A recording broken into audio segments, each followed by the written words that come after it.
Sebenarnya yang paling awal mungkin yang kita bisa lihat di sini adalah suku bunga The Fed ya, yang masih kita lihat dari mungkin dua pertemuan kita sebelumnya, Juni 2023 tahun lalu, itu masih aja di 5,5. Nah, ini impact-nya apa? Tentunya yang pertama adalah menimbulkan tekanan dalam nilai tukar USD terhadap rupiah. Begitupun juga terasa juga nih di BCA Syariah.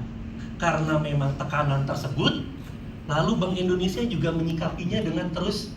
Di sini bisa kita lihat tahun sebelumnya sempat 5,75. Dolarnya terus menekan rupiah, naik lagi 25 basis poin ke 6 di kuartal ketiga kalau nggak salah 2023. Kemudian juga rupiah kembali tertekan juga. Teman-teman bisa lihat di Mei itu atau awal-awal tahun ya, itu sempat naik. Kemudian di awal kuartal kedua itu juga di 16, mulai masuk ke 16.000, sehingga disikapi oleh Bank Indonesia juga kembali menaikkan tingkat suku bunga sebesar 25 basis poin. Nah, ini impact kepada perbankan dan juga dirasakan oleh kita di BCA Syariah itu adalah rate yang cukup tinggi itu dari suku bunga yang ada, sehingga kita dalam menghimpun dana masyarakat juga tentunya terutama deposito ini imbalan yang diharapkan oleh nasabah juga cukup tinggi, sehingga ini tentu saja berimpact kepada cost of fund atau biaya dana di perbankan secara keseluruhan. Nah, cuman kita udah dapat sinyal-sinyal bahwa dari The Fed walaupun masih di kisaran 3% inflasinya dari 2% targetnya, itu kemungkinan besar di kuartal keempat ini The Fed akan mulai menurunkan tingkat suku bunganya 25 basis poin. Nah, ini diharapkan tentu saja akan diimbangi atau disikapi oleh Bank Indonesia yang mulai menurunkan juga suku bunganya. Mungkin seperti itu harapan dari kita. Untuk berikutnya adalah, nah di sini teman-teman bisa lihat dari pertumbuhan aset perbankan nasional, kemudian kita juga perlihatkan perbankan syariah. Nah, sampai dengan April ya, teman-teman, ini kan mungkin datanya yang kita bisa ambil sampai dengan April 2024, itu total aset perbankan syariah secara keseluruhan itu berada di share-nya di 7,4%, sebesar 857 triliun. Sementara kalau kita lihat dari pertumbuhan aset itu berada di angka mirip-mirip nih antara syariah dengan perbankan keseluruhan di angka 8,7. Ini cukup beda di tahun, kalau kita bandingkan dengan di tahun sebelumnya. Kalau syariah bisa tumbuh aset itu di 17,8. Namun demikian di sini kan besar disebabkan juga ada konversi gitu ya, teman-teman. Tapi kalau kita lihat real di tahun 2024, ternyata pertumbuhannya mirip-mirip antara perbankan syariah dengan perbankan secara keseluruhan atau konvensional. Nah, ini tentu saja banyak disebabkan oleh, teman-teman bisa lihat dari pertumbuhan pendanaan atau dana pihak ketiga. Ini kalau kita lihat syariah itu tumbuh sebesar 7,3, malah sedikit di bawah dengan pertumbuhan perbankan secara keseluruhan yang tercatat tumbuh sebesar 8,2%. Kalau kita lihat kasa dari syariah juga sedikit di bawah. Sampai dengan April kita bisa lihat di kisaran 54%. Sementara untuk kasa secara keseluruhan berada di angka 62,4%. Nah, kemudian kita masuk ke pembiayaan. Untuk kredit secara keseluruhan tumbuh di 13%. Untuk syariah pembiayaannya tumbuh sedikit lebih baik di kisaran 15%. Nah, kalau kita lihat pertumbuhan pendanaan yang lebih rendah, sementara pembiayaan atau kredit juga lebih tinggi, ini menyebabkan rasio LDR atau FDR perbankan itu naik. Kalau teman-teman bisa lihat di kisaran mungkin 4% ya. Untuk LDR naik dari 80 ke kisaran 84,5, itu naik walaupun memang rasionya masih di bawah rasio LDR sebelum COVID. Teman-teman bisa lihat nih, rasio LDR sebelum COVID itu berada di 93 sampai 94%.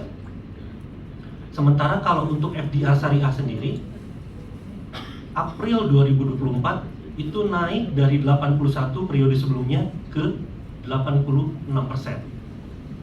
Sementara kalau kita lihat dari sisi kualitas, walaupun year on year ada perbaikan ya teman-teman, bisa dilihat year on year itu kalau kita lihat NPL secara keseluruhan 2,5 turun ke 2,3. Namun kalau kita lihat dari akhir tahun itu trennya meningkat atau memburuk. Jadi kalau kita lihat dari April misalnya NPL itu 2,5, tapi akhir tahun itu kan di 2,1. Akhir tahun Desember. Nah, kita bisa lihat ke April itu meningkat. Jadi trennya meningkat walaupun secara year on year terjadi penurunan. Begitupun juga kalau kita lihat syariah sama. Secara year on year membaik, tapi trennya kalau kita lihat dari akhir tahun 2023 itu trennya meningkat. Artinya apa? Kita kalau secara year to date itu mengalami pemburukan kualitasnya secara keseluruhan ya teman-teman. Oke, kita masuk ke BCA Syariah. Nah, di sini kita juga bisa lihat total aset BCA Syariah sampai dengan Juni itu di hampir 15 triliun. Alhamdulillah. Ada saya, mungkin di situ juga ada Pak Yanto. Itu mengalami BCA Syariah pada saat 2010. Kita ingat, sama-sama ingat pernah 600 miliar, akhir tahun itu tutup di 870-an miliar. Jadi kita cukup merasakan mungkin di sini Nadia mungkin 2010 ya. 2010. Jadi kita sempat merasakan BCA Syariah awal berdiri itu di 870-an, alhamdulillah sampai dengan sekarang 15 triliun gitu. Dan kalau kita lihat Juni ke Juni itu alhamdulillah juga pencapaian aset kita seperti yang Ibu Yuli sudah sampaikan tadi, tumbuh 11,5%. Ini banyak disebabkan oleh pertumbuhan dana pihak ketiga kita yang tumbuh 11,9%. Dana pihak ketiga kita itu di 11,2, sekitar 3, hampir 4 triliun itu adalah dana modal kita ya teman-teman. Sehingga kepada aset hampir 15 triliun. Untuk pembiayaan BCA Syariah sendiri, alhamdulillah tumbuh 21%, sehingga sampai dengan Juni tercatat di angka 9,5 triliun. Nah, balik lagi kalau 2010 dulu baru 4 pembiayaan berkelanjutan atau green, itu BCA Syariah tercatat sebesar 2,6 triliun. Itu sebesar sekitar 27% dari total pembiayaan. Kemudian untuk UMKM sendiri itu tercatat sampai dengan Juni di angka sekitar 1,8 triliun. Pembiayaan yang tumbuh 21%. Nah, ini banyak menyebabkan pertumbuhan laba kita sebelum pajak maupun setelah pajak itu tumbuh 20,9% atau sebesar 114 miliar. Balik lagi kalau sharing 2010 dulu kita 9 bulan beroperasi karena BCA Syariah itu tumbuh berdiri di April, itu sampai dengan akhir tahun kita labanya di kisaran 7 miliar. Jadi cukup jauh. Di sini 6 bulan udah 114, dulu 9 bulan 7 miliar.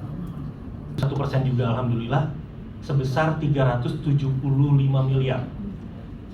Kemudian dengan meningkatnya FDR dari 78 ke 85, tentu saja kelolaan treasury juga turun, sehingga menyebabkan income yang didapatkan treasury itu menurun di kisaran 3%, walaupun secara yield itu meningkat dari 6,4 ke 6,6%. Nah, ini peningkatan 20%, sehingga total income-nya BCA Syariah, atau mungkin kalau kita ngomong toko itu omset ya teman-teman, itu meningkat di kisaran 13%. Secara pendapatan Nah, kemudian teman-teman bisa lihat kok margin income-nya 6,1, karena memang kita ada biaya dana tuh yang nggak kelihatan di situ, atau cost of fund kita.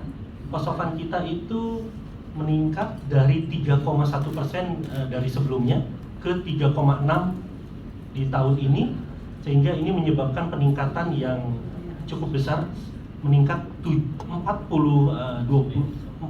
miliar, sehingga dari sisi margin income kita tercatat tumbuh 6,1%. Kemudian teman-teman bisa lihat manpower kita di kisaran 15%. Nah, untuk GA memang di sini teman-teman bisa lihat peningkatannya dari 74 miliar naik ke 121 atau naik 64%. Ini lebih banyak disebabkan oleh peningkatan biaya teknologi kita yang kita invest. Mungkin juga Bu Yuli tadi sudah sampaikan ada beberapa inisiatif seperti mobile kita, lalu juga di core banking, serta penguatan dari sisi security kita. Nah, ini menyebabkan peningkatan biaya kita untuk GA di kisaran 64%.